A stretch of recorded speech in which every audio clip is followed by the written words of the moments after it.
Coal seam gas is natural gas. It's a colorless and odorless gas found in coal deposits formed over millions of years from fallen trees and other plant matter. Natural gas collects in underground coal seams by bonding to the surface of coal particles.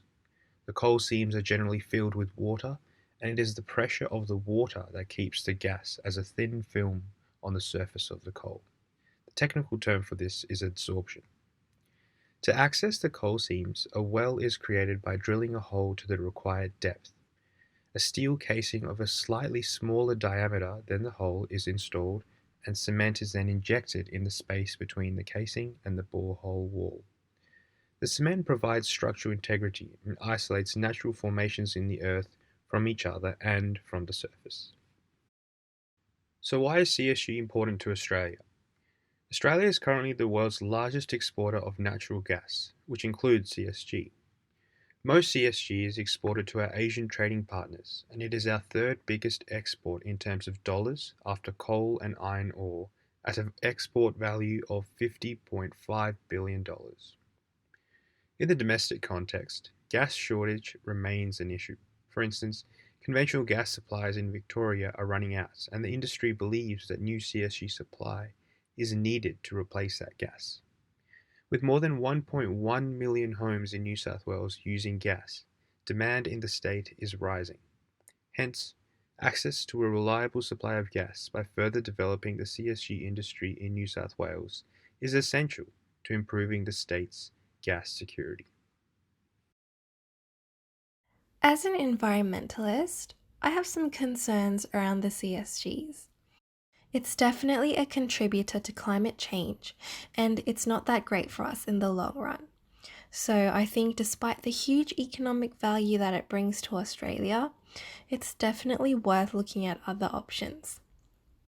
Currently, coal seam gas mining threatens our farmlands, our water resources, and it will lock us into a fossil fuel powered future when we should really be investing in renewable energy, maybe such as solar and wind. And I think I can speak on behalf of all environmentalists when I say we have legitimate concerns about the impacts on the environment, health and safety, and the economic sustainability of CSG communities and companies.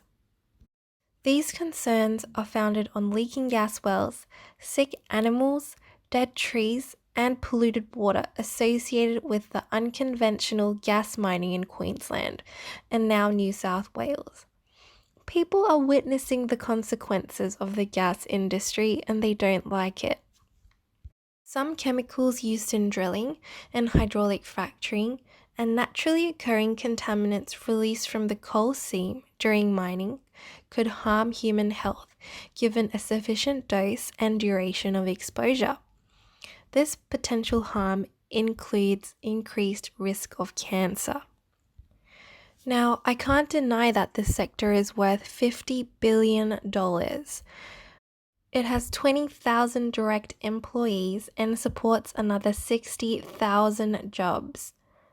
But when we're talking about people's health and safety and the detrimental effects that it may have on our environment, I think it's definitely worth taking some time to reassess what it means to continue mining for CSGs in Australia. CSG is a highly politicised matter, and the community is very divisive on how the law must respond.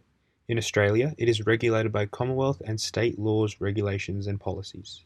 In 2013, the Commonwealth Government amended the EPBCA to have greater oversight of CSG projects.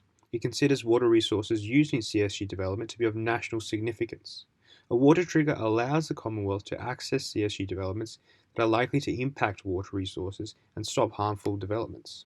At a state level, New South Wales has many regulations. The Water Management Act allows developers to apply for a licence to use water resources. This licence is required even if the water isn't a consumptive resource. It is mainly a waste product for the CSG that they sell back to farmers. There are hefty fines for breaching these licenses. The Petroleum Act requires that all CSG resource activities be licensed by the state government. These licenses will usually contain conditions relating to environmental protection and rehabilitation requirements. but there is little a landholder can do if they are unsatisfied with the environmental conditions.